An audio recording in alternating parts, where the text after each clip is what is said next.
एक बार की बात है। एक बौद्ध भिक्षु जंगल में एक वृक्ष के नीचे ध्यान किया करते थे। जब भी वो ध्यान करने के लिए बैठते तो वो एक लकड़हारे को लकड़ियां काट कर ले जाते हुए रोज देखते। एक दिन उसने उस लकड़हारे को रोक कर कहा, सुनो भाई, दिन भर लकड़ियां काटते रहते हो और उस लकड़ी को बेचकर 2 वक्त की रोटी भी नहीं कमा पाते। तुम जंगल में थोड़ा आगे क्यों नहीं जाते? थोड़ा आगे जंगल में जाओगे तो तुम्हें चंदन के वृक्षों का घना जंगल दिखाई देगा। एक दिन चंदन की लकड़ियां काट कर ले जाओगे तो हफ्ते भर के लिए तुम्हें कोई जरूरत नहीं पड़ेगी लकड़ी काटने की। उस लकड़हारे को विश्वास ही नहीं हुआ, क्योंकि वो ये सोचता था कि जितना मैं जंगल को जानता हूँ उतना ये साधु कैसे जानता होगा। मैं तो रोज जंगल से लकड़ियां काट कर ले जाता हूँ और ये साधु इस वृक्ष के नीचे बैठा रहता है, इसे कैसे पता होगा कि जंगल में चंदन की लकड़ियां भी हैं। उसका मन तो उस बौद्ध भिक्षु की बात पर विश्वास नहीं कर रहा था, लेकिन फिर उसने सोचा कि नुकसान ही क्या है, रोज जंगल में आता हूँ, आज थोड़ा आगे चला जाता हूँ। क्या पता ये सन्यासी सच बोल रहा हो और झूठ बोलकर इसे मिलेगा भी क्या। शक्ल से तो शांत आदमी मालूम होता है, दयालु भी लगता है, और इससे पहले आज तक इसने कभी बोला भी नहीं। एक बार देखने में क्या जाता है। साधु की बातों पर विश्वास करते हुए वो लकड़हारा जंगल में आगे चला गया। जब वो वहां से वापस लौटा तो उसने साधु के चरणों में अपना सर रख दिया और कहा कि मुझे क्षमा करना। मेरे मन में बहुत संदेह था, क्योंकि मैं सोचता था कि मुझसे ज्यादा इस जंगल के बारे में और कौन जानता होगा। मेरा बाप भी लकड़हारा था, उसका बाप भी लकड़हारा था। हम इसी जंगल में लकड़ियां काट काट कर बड़े हुए हैं। कभी ये सोचा ही नहीं कि इससे आगे भी शायद कुछ हो सकता है। मैं भी कैसा मंदबुद्धि हूँ। काश पहले पता चल जाता तो आधी जिंदगी गरीबी में ना गुजरती। साधु ने बड़े शांत स्वर में कहा कि हम अपना अतीत कभी नहीं बदल सकते, जब जागो तभी सवेरा। अब जाओ और जाकर चंदन की लकड़ियां काटो। अब उस लकड़हारे के दिन बड़े मजे में बीतने लगे। वो हफ्ते में एक दिन जंगल में आता और उसी दिन चंदन की बहुत सारी लकड़ियां काटकर बाजार में बेच देता, जिससे उसका हफ्ते भर का खर्च बड़ी आसानी से चल जाता था। एक दिन जब वो लकड़ियां काटने जा रहा था तो उस साधु ने उसे फिर से रोककर कहा, तुम जब से चंदन की लकड़ियां ही काटे जा रहे हो, आगे नहीं गए? तुम्हारे मन में कभी ये सवाल नहीं आया कि इससे आगे भी कुछ हो सकता है? उस लकड़हारे ने चौंक कर कहा कि ये तो मेरे मन में सवाल आया ही नहीं कि चंदन के आगे भी कुछ हो सकता है। साधु ने उसे बड़े शांत स्वर में समझाया कि चंदन के जरा आगे जाओ, वहां पर तुम्हें एक चांदी की खदान मिलेगी।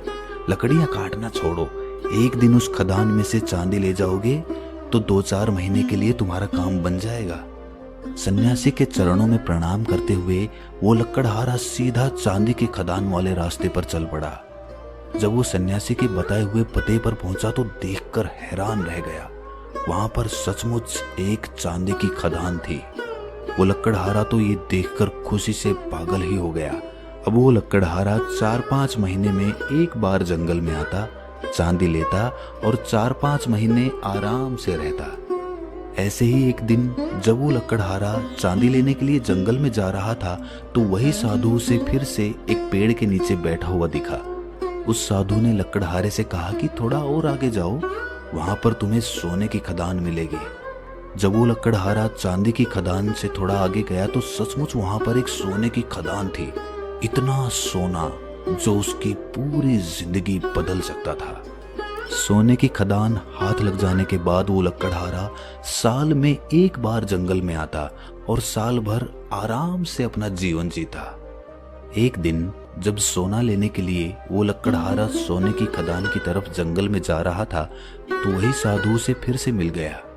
साधु ने लकड़हारे की तरफ देखकर कहा कि तुम कभी जागोगे कि नहीं, या हर बार मुझे ही तुम्हें जगाना पड़ेगा?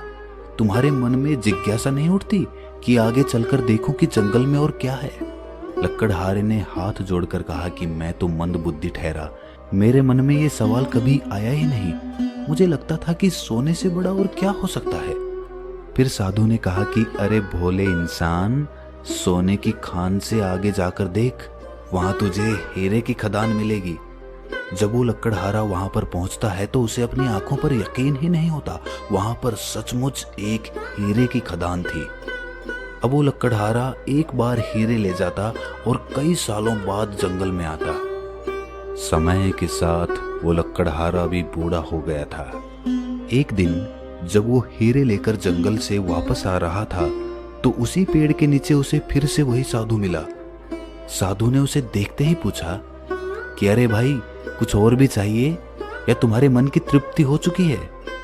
उस लकड़हारे ने कहा कि बुरा मत मानना गुरुदेव, मेरा जीवन पहले ज्यादा अच्छा था। पहले मैं रोज लकड़ियां काटता था, रोज बाजार में जाकर बेचता था और मैं मस्त अपना जीवन जीता था।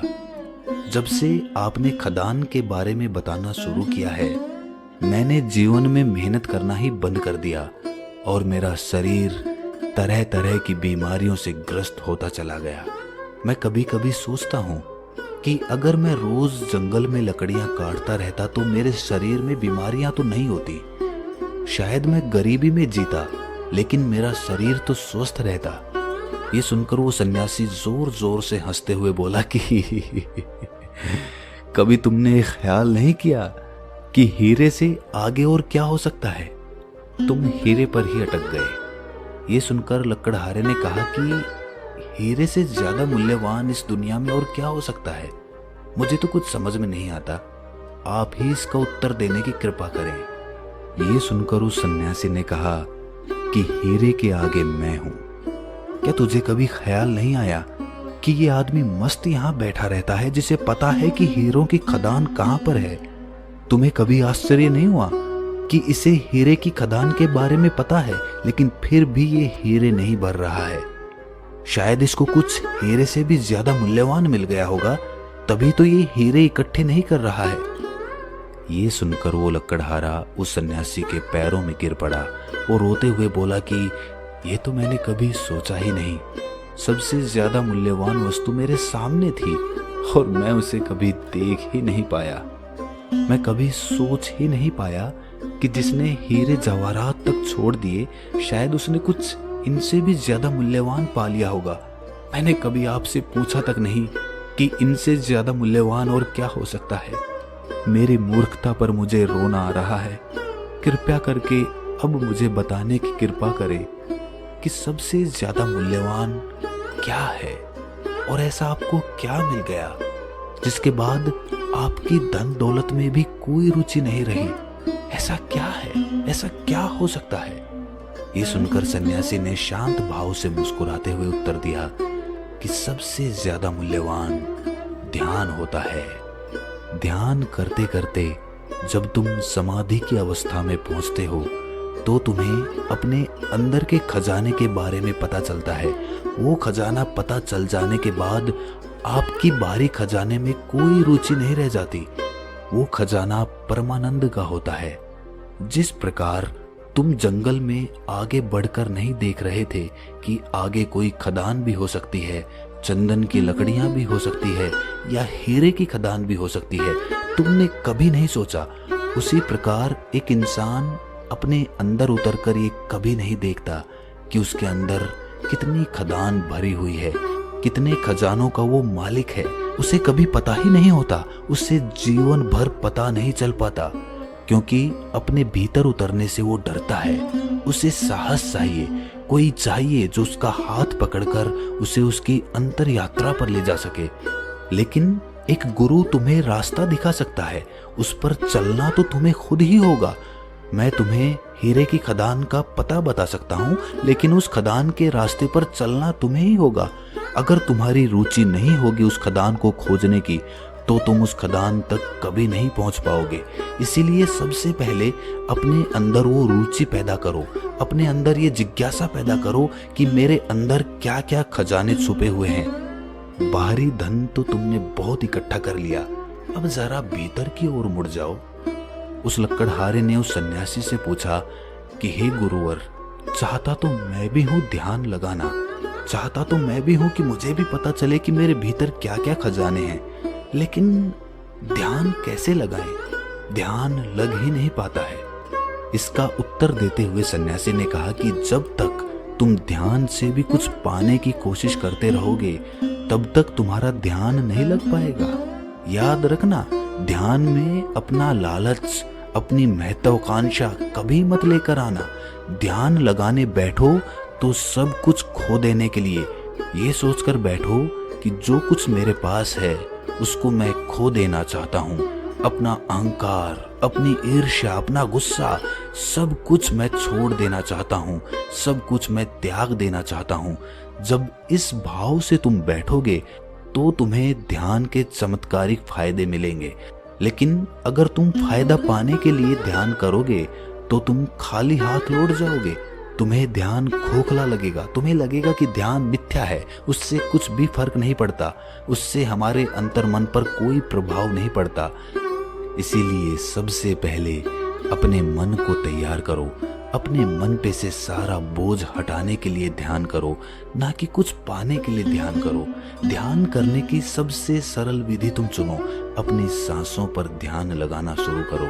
जब तुम अपनी सांसों पर ध्यान लगाओ तो देखो कि तुम्हारी सांस किस नाक में से आ रही है, किस नाक में से जा रही है, नाक के कौन से कोने से टकरा रही है। जब तुम धीरे धीरे ये देखने का प्रयास करते हो तो तुम्हारा ध्यान एक जगह पर स्थिर होने लगता है, तुम्हारे मन से विचार खाली होने लगते हैं। ध्यान रहे, विचार खाली करने के लिए ध्यान नहीं करना है, विचार खुद ब खुद खाली हो जाएंगे, तुम्हारा मन अपने आप शांत हो जाएगा।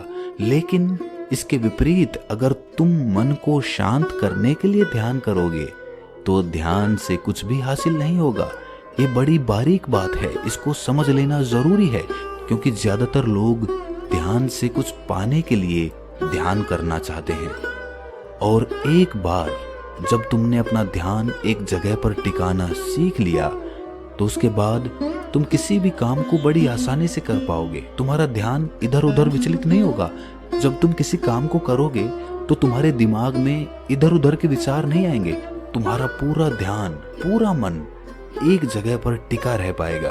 उसके बाद उस काम को करने की गहराई अपने आप बढ़ती चली जाएगी। जिस काम को करने में तुम काफी समय लेते थे वही काम तुम चंद मिनटों में या चंद घंटों में पूरा कर पाओगे, क्योंकि तुम्हारा दिमाग एक जगह पर स्थिर रहना सीख चुका है। ध्यान कुछ पाने के लिए नहीं किया जाता, बल्कि जो हमने इकट्ठा किया हुआ है उसे पीछे छोड़ देने के लिए किया जाता है।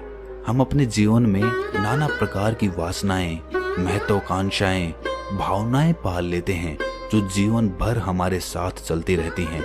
वो हमारे अस्तित्व का एक हिस्सा बन जाती हैं, लेकिन वो वासनाएं हमने इसी जीवन काल में अपने आप उत्पन्न की हैं और वो हमारा हिस्सा नहीं है, हमारा वो स्वरूप नहीं है। वो हमें जमाने से मिली है, वो हमने समाज को देखकर अर्जित की है। इसीलिए हम अपने स्वरूप को भूलते चले जाते हैं और जिस प्रकार की वासनाएं हमने पाल ली हैं उन्हीं वासनाओं के अभिभूत होकर हम अपना जीवन जीते रहते हैं। लेकिन ध्यान के द्वारा वो सभी वासनाएं मिट जाती हैं और अंदर रह जाता है खालीपन, सूनापन, जहां पर कोई हलचल नहीं होती, जहां पर कोई विचार नहीं होता। एक ठहरा हुआ समंदर और उस समंदर पर चलती हुई ठंडी ठंडी हवाएं, ये सब कुछ हम महसूस कर पाते हैं जब हम ध्यान लगाना सीख जाते हैं। उस लकड़हारे को आशीर्वाद देते हुए उस सन्यासी ने कहा कि तुमने जीवन में अब सब कुछ पाकर देख लिया और तुमने ये भी पाया कि सब कुछ पा लेने के बाद भी अंदर सब कुछ खाली सा रहता है। अंदर का भराव सिर्फ ध्यान से हो सकता है। इसीलिए आज से ही तुम मेरे साथ इस जंगल में ध्यान लगाना शुरू कर दो। और ये कहकर वो सन्यासी अपने ध्यान में वापस से लौट गए। तो दोस्तों, कैसी लगी ये कहानी आपको कमेंट सेक्शन में ज़रूर बताना, और अच्छी लगी हो तो इस चैनल को सब्सक्राइब ज़रूर कर लेना। तो मिलते हैं अगली कहानी में, तब तक के लिए अपना ख्याल रखें।